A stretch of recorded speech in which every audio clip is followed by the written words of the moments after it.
Wait ভালো থাকে। এটার জন্য আমরা অনেক কৃষি মানে মাটির পরিচর্যার জন্য এবং চা পাতার এক্সটার্নাল পরিচর্যার জন্য আমাদের অনেকগুলো সলিউশন রয়েছে। তা আপনার এই চা পাতার জন্য স্পেসিফিক আপনার এই জায়গাগুলোতে আসলে কি ধরনের সমস্যাগুলো হয় এবং আপনি এখানে কিভাবে সারটা দেন এগুলো বলবেন, এবং এটার জন্য আমাদের এখানে যে প্রোডাক্টগুলো রয়েছে এই প্রোডাক্টগুলো সম্পর্কে আপনি আমাকে প্রশ্ন করতে পারেন। জি জি ধন্যবাদ। আমি মোহাম্মদ হারুনুর রশিদ, মা ট্রেডার্স, জিয়াবাড়ি বাজার। রাসায়নিক সার ও কীটনাশকের দোকান আছে এবং পাশাপাশি চা চাষ করি। এখানে মূলত মোটামুটি ৬৬ শতক জমিনের একটা প্লট।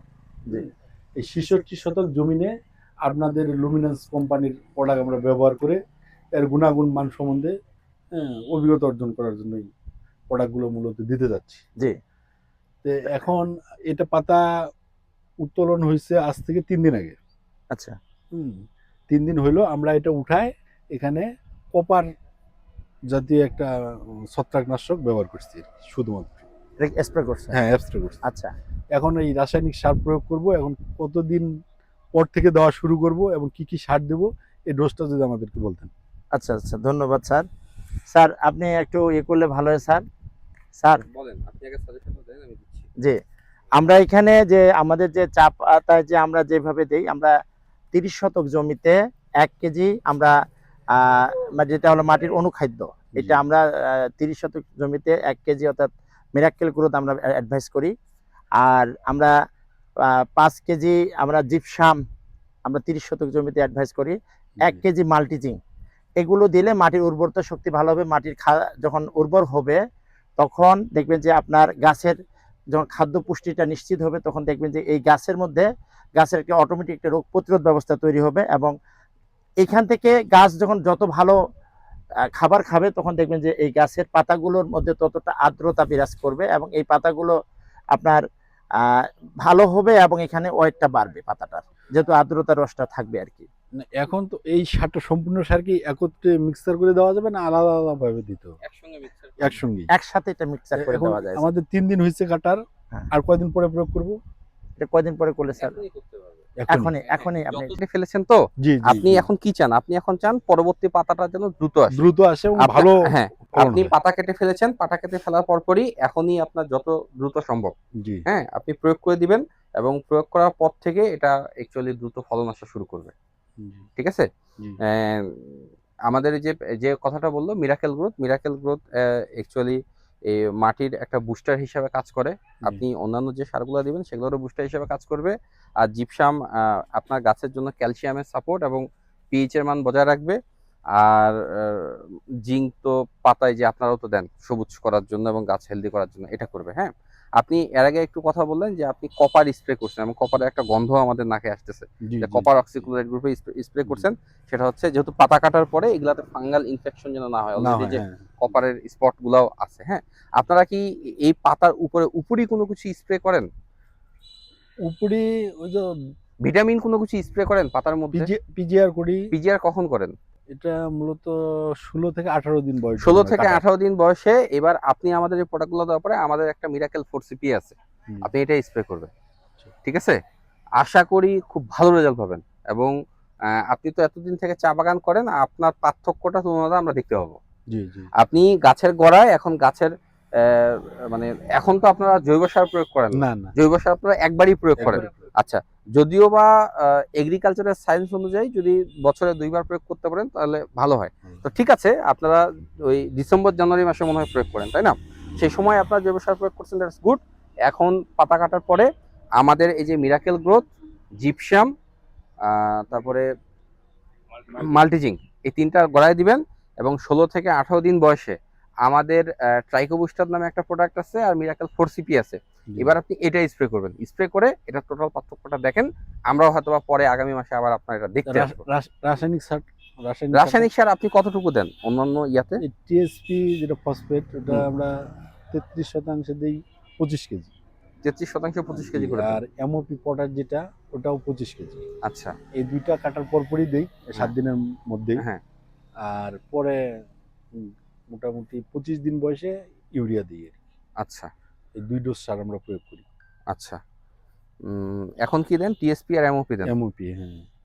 টিএসপি অ্যামোক্সিসিলিন এই এখনই এগুলোর সঙ্গে আমাদের মিরাকেল গ্রুপগুলো মিক্সিং করে দিয়ে দিতে পারেন, ঠিক আছে? আচ্ছা, আর ওই জিঙ্কটা হয়তো বা আপনি পরে ইউরিয়ার সঙ্গেও ইউরিয়ার সঙ্গে। দিতে পারেন। হ্যাঁ, জিঙ্ক টিএসপি একটু রিয়াকশন করে তো, তবে অনেকে আবার কম্বাইন্ডলি দেয়। দেন মানে গাছ কথা বলবে, Yes. জি, আমরা না। জি। আর বালাইনাশক? বালাইনাশক হচ্ছে কি, প্রথমত হচ্ছে এগুলো হচ্ছে লক্ষণ বেস ট্রিটমেন্ট। জি, আপনার যদি বালাই আক্রমণ না করে তাহলে বালাইনাশক দেওয়ার প্রয়োজন হয় না। তবে আপনি তো অনেক দিনের চাষি, একটা মানে তখনও একটা কথা আমাদের আলোচনা হচ্ছে, গাছ যখন শক্তিশালী হবে বালাইয়ের আক্রমণ অটোমেটিক কম হবে। আপনি যখন গাছে খাবারগুলো দিবেন আপনার গাছ ভিতর থেকে শক্তিশালী হবে। এবং পিজিআর এর সঙ্গে আমরা যে ট্রাইকোবিস্টারের কথা বললাম, এটা হচ্ছে ন্যাচারাল ছত্রাকনাশক প্লাস গাছের ইনহিবিটর। হ্যাঁ, এটাও আপনার গাছে এক প্রকার ছত্রাকের মানে লিফ স্পট হয় না, বিভিন্ন রকম লিফ স্পট জাতীয় রোগগুলা, এটা কিন্তু লিফ স্পট রোগগুলাও কমাবে, আপনার গাছকে পুষ্টি সরবরাহ করবে, আবার পিজিআর তো পিজিআর এর মতো কাজ করবেই। হ্যাঁ, তারপরে যদি কোনো আপনি বালাইয়ের আক্রমণ দেখতে পান, বাগান তো রেগুলার ঘুরতে হয়, তখন সেটার অবস্থা বুঝে ব্যবস্থা। তবে অ্যাকর্ডিং টু রেকর্ড এই গাছকে খাদ্য সরবরাহ করার পরে বালাইনাশকের মানে চাহিদাও কমে আসে গাছে, তার মানে বালাই আক্রমণ খুব কম করবে না এটা বলতেছি না, তুলনামূলক কম করবে। এই মৌসুমে মেনলি আমাদের মশা আর লুপার এই দুটা কমন আক্রমণ আছেই, প্রতিটা জমিনেই আছে। মশা লুপার, হ্যাঁ মশা অলরেডি আমাকে কামড়াচ্ছে। হ্যাঁ, এই দুটা আছেই জমিনে। আচ্ছা, আমরা না দিলেই সমস্যা একটু অনেকে জানে না, তাদের জন্য বলি মশাটা কিভাবে ক্ষতি করে গাছের। একদম পাতা একদম কুকড়া হয়ে কালো কালো দাগ হয়ে এই যেটা খাইছে মশা। আচ্ছা আচ্ছা আচ্ছা আচ্ছা আচ্ছা আচ্ছা, মশার জন্য কখনো ন্যাচারাল কোনো কিছু আপনারা ব্যবহার করছেন? না, যেমন আমরা এর আগে দু একজন চাষির কাছে গেছিলাম, তারা মোলাসেস বা চিটাগুড় ব্যবহার করতো। না, ওই ধরনের কিছু না, আমরা সরাসরি কীটনাশকই প্রয়োগ করতেছি। কীটনাশকই প্রয়োগ করেন? কীটনাশক প্রয়োগ করতে করতে একসময় কিন্তু হাঁপা যাবেন। মশা, এই যে আমরা কয়েল ব্যবহার করি, কয়েলের মধ্যে কিন্তু সাইপারমেথ্রিন অল্প একটু দেওয়া থাকে। হ্যাঁ, রাতের বেলা যে কয়েল ইউজ করি সেটাই হয়তো আপনারা এখানে ইউজ করছেন মশা মারার জন্য। হ্যাঁ, আপনারা এই যে যেটা বললাম ট্রাইকোবুস্টার পিজিআর এর সঙ্গে এবার একটা নতুন একটা পদ্ধতি দিব, যদি আপনি অ্যাপ্লাই করতে চান, বাংলা পদ্ধতি, অল্প একটু চিটাগুড়ের মধ্যে দিয়ে স্প্রে করে দিন। চিটাগুড়ের মিষ্টি গন্ধে কিন্তু মশা চলে যায়। আপনাদের যে একটা যে বালাইনাশক আসছে, এই যে নিশিন্দা প্লাস, মূলত এটা কি কি কাজ করে? নিশিন্দা প্লাস বেসিক্যালি গাছের ছোট পোকা যেগুলো আছে এগুলোর ক্ষেত্রে খুব ভালো, মানে ক্ষেত্রে জাপ পোকা, হ্যাঁ জাপ পোকা, শোষক পোকা, এগুলোর ক্ষেত্রে ভালো কাজ করে। মশা লুপারের মশাটা আলাদা, মানে ঘটনা হচ্ছে কি, পোকা অনেক প্রকার আছে। মশা এক প্রকার ক্ষতি করে, জাপ পোকা একভাবে ক্ষতি করে, থ্রিপস এক প্রকার ক্ষতি করে, সাদা মাছি এক প্রকার ক্ষতি করে, ফড়িং আলাদাভাবে করে। এগুলোর বেসিক্যালি প্রতিটার জন্য ট্রিটমেন্ট একটু আলাদা আলাদা। হ্যাঁ, মশার জন্য আপনার এই জাতীয় ওষুধটা কম কাজ করবে। তবে যেটা আমি বললাম যে গাছ, আপনি যখন গাছকে ভালো খাবার দিবেন তখন আর পিজিআরটা স্প্রে করেন, আপনার এই আক্রমণটা কমে আসবে। স্যার, মশা তো আসবেই, আপনার এটা আছেই, প্রতিটা জমিনেই আছে, এটার কোনো বিকল্প নেই। গাছ আপনি যতই ভালো করেন মশা কিন্তু আক্রমণ হবে এই সময়। ওই যে আমাদের পানি জমে থাকবে, যেখানে যেখানে অল্প অল্প পানি থাকবে, এই পানি থেকেই অসংখ্য মশা শুরু হয়ে যাবে। মানে ঘন বর্ষণ শুরু হলে আপনারা মশার জন্য কি সাইপারমেথ্রিন ব্যবহার করেন? সাইপারমেথ্রিন ডাইরেক্ট ল্যামডা দিচ্ছি আর কি। ল্যামডা হাইসালফিন দিচ্ছেন? সাইপারমেথ্রিন কখনো ব্যবহার করেননি? সাইপারমেথ্রিন আগে ব্যবহার করতাম, এখন করি না।